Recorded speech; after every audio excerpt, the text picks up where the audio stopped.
Hello students, आज हम लोग अपना चैप्टर 2 ही कंटिन्यू करेंगे। लास्ट वीडियो में हमने क्या देखा था, हमने थोड़ी सी एक टर्म्स पढ़ी थी जो कि हमारी नेशनल इनकम में हमें आगे बहुत ज़्यादा काम आने वाली है। ठीक, तो अगर आप ये वाली वीडियो देख रहे हैं और आपने इससे पहले वाली वीडियो नहीं देखी है तो मैं आपसे कहूँगी कि पहले आप वो देख कर आइए, क्योंकि ये नेशनल इनकम है, थोड़ा सा ट्रिकी चैप्टर है ना। तो अगर आप बीच बीच में से वीडियोस देखेंगे तो आपको बिल्कुल समझ में नहीं आएगा, और अगर आप स्टार्टिंग से देखेंगे तो आपको ये बहुत ही थॉरोली समझ में आ जाएगा। ठीक, तो हम आगे बढ़ते हैं। अब आज हम कुछ फॉर्मूलेज ड्राइव करेंगे अपने, जो कि बेहद इजी हैं। देखिए, अब सबसे पहले हम पढ़ते हैं ग्रॉस वैल्यू। ग्रॉस वैल्यू का मतलब परचेजिंग वैल्यू, कि अगर हमने कोई भी चीज खरीदी है तो उसका जब हमने खरीदा उस टाइम उसका कॉस्ट क्या रहा होगा।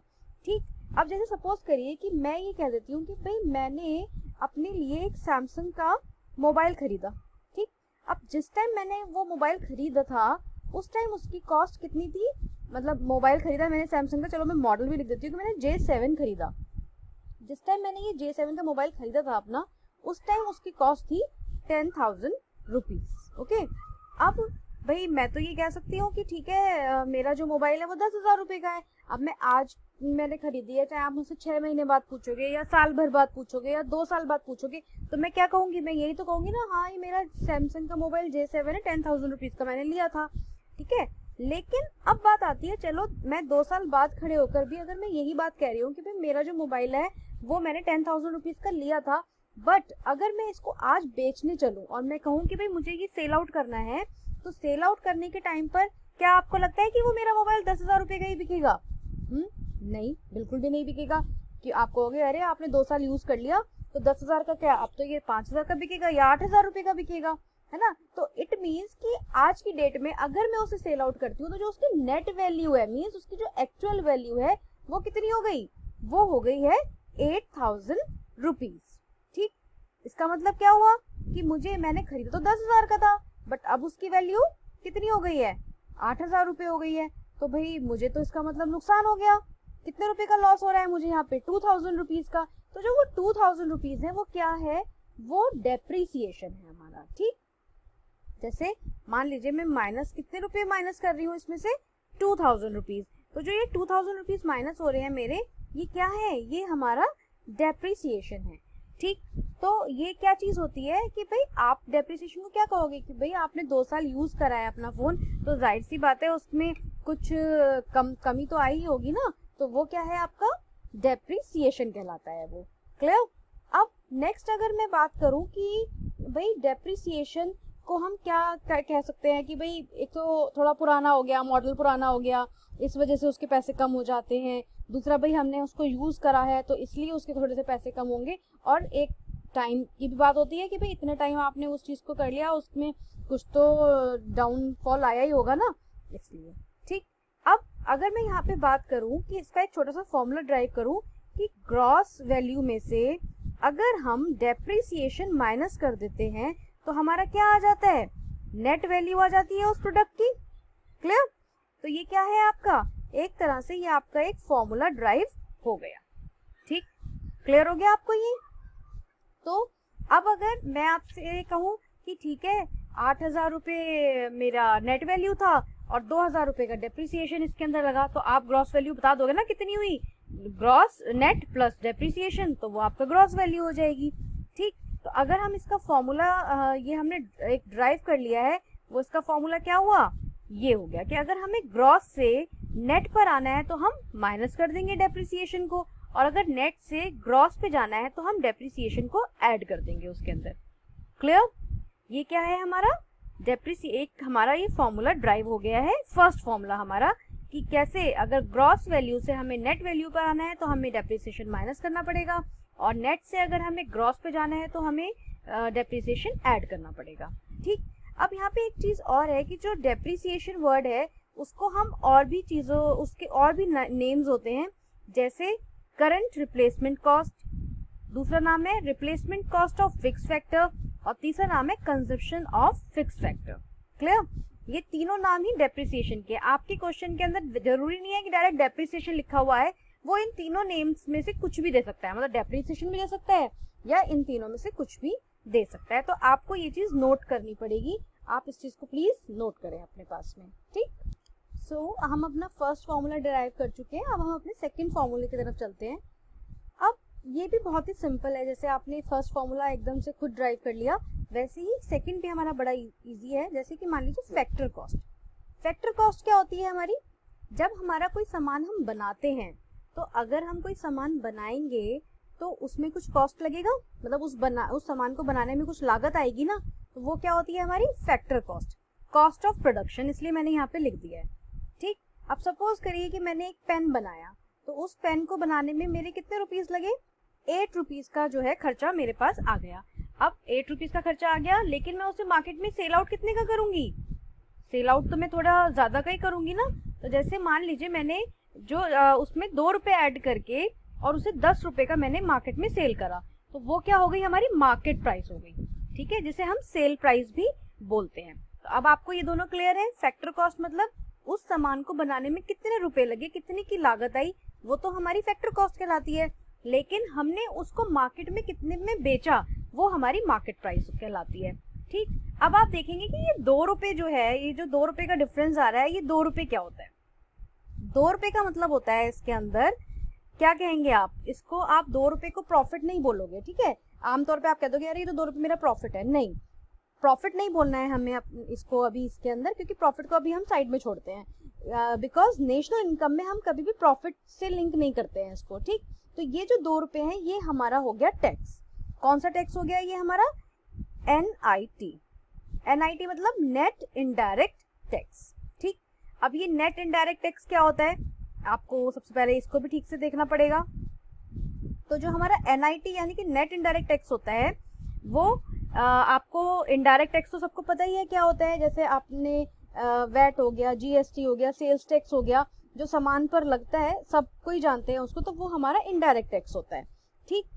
उसमें अगर उस सब्सिडीज हम माइनस कर दें, अब ये सब्सिडीज क्या होती है, सब्सिडीज होती है गवर्नमेंट जो हमें रिलैक्सेशन देती है, मतलब कुछ प्रोडक्ट्स बनाने पर गवर्नमेंट रिलैक्सेशन देती है, कहती है कि भाई अगर आप ये चीजें बनाओगे तो मैं आपको इस पे छूट दूंगा, तो वो सामान सस्ता पड़ता है। जैसे LPG गैस हो गया है ना, उस पे सब्सिडी मिलती है कि नहीं मिलती है, तो वो तो अगर इनडायरेक्ट टैक्स मतलब जो वैट, GST, CS आपका सेल्स टैक्स है, उसमें से अगर हम सब्सिडीज माइनस कर दें तो हमारा NIT यानी कि नेट इनडायरेक्ट टैक्स निकल कर आ जाएगा, ठीक। इसके अंदर क्या है, जैसे सपोज करिए क्वेश्चन में कभी डायरेक्ट NIT ना दे रखा हो, आपको इनडायरेक्ट टैक्स दे रखा हो और सब्सिडीज दे रखी हो, तो आपको उन दोनों को माइनस करना पड़ेगा क्योंकि आपको NIT निकालना है, क्लियर।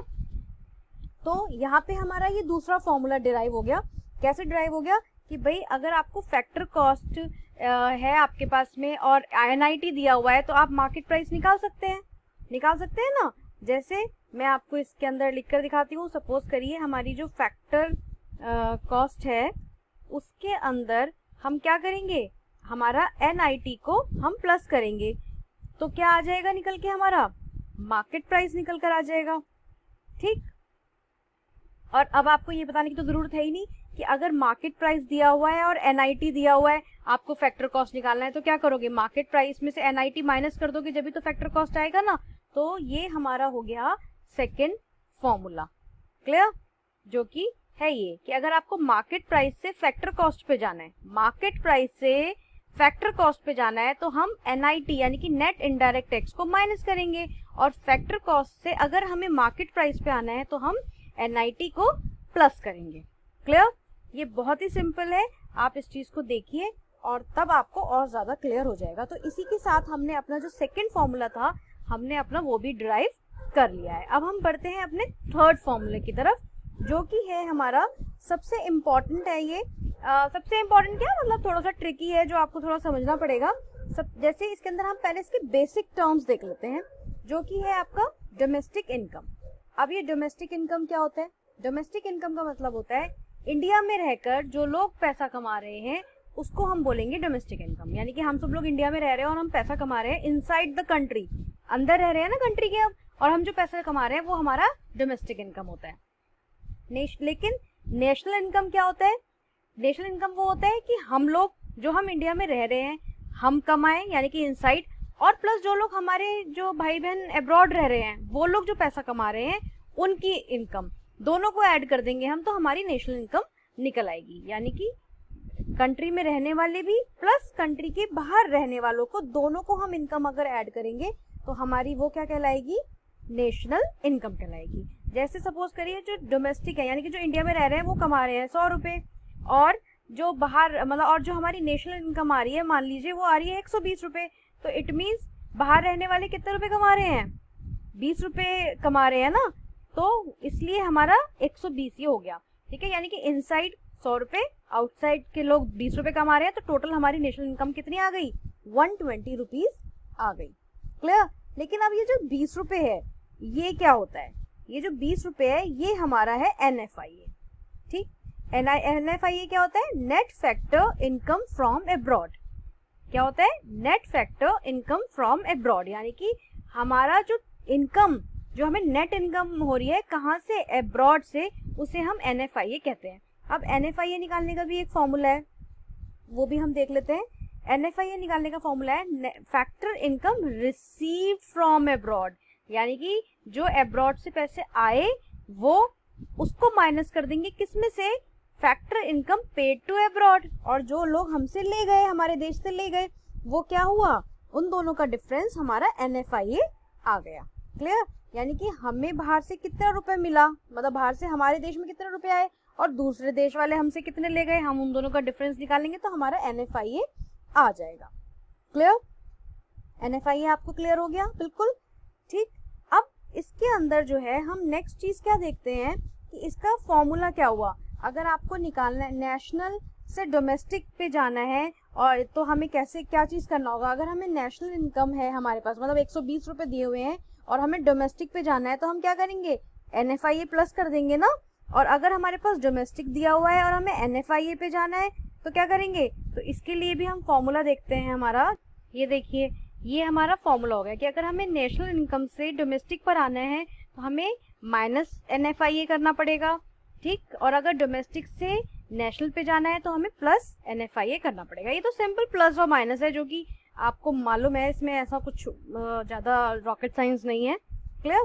तो ये चीज क्या हो गई आपकी, हमारा नेशनल इनकम कैलकुलेट करने के लिए। तो अभी हमने 3 फॉर्मूले हमारे ड्राइव कर लिए। ठीक, इसके अंदर एक छोटी सी चीज और मैं आपको बता देती हूँ, वो है कंपोनेंट्स। कंपोनेंट मतलब NFIA के जो कंपोनेंट्स होते हैं वो क्या हैं, कंपोनेंट्स ऑफ NFIA।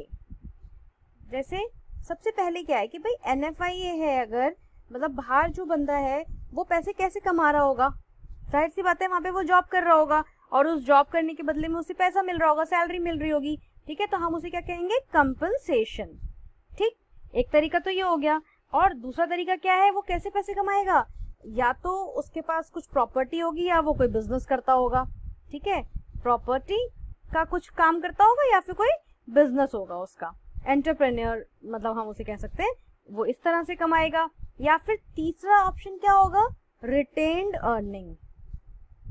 ठीक है, हमारा रिटेन्ड अर्निंग क्या होता है, retained earning refers to that part of profit which is kept as reserve after paying the corporate tax and dividends। मैंने आपको बताया था कि retained earning वो पैसा होता है जिसे हम अपना टैक्स वगैरह देने के बाद जो संभाल के रख लेते हैं, किसी बुरे वक्त पे काम आएगा, या ये हमने एक संभाल के रख लिया कि कभी कभी जरूरत पड़ी तो हमें मांगना नहीं पड़ेगा, तो वो हमारा रिटेन्ड अर्निंग होता है। ठीक, अगर मान लो आपको क्वेश्चन में आ जाता है NFIA नहीं दिया हुआ है लेकिन ये तीनों चीजें दी हुई है, तो आप इन तीनों को ऐड कर दोगे तो NFIA आ जाएगा, सिंपल। ठीक, तो ये क्या हो गया, हमारा NFIA हो गया। इसके कंपोनेंट्स हैं जो आपको याद रखने हैं। क्लियर।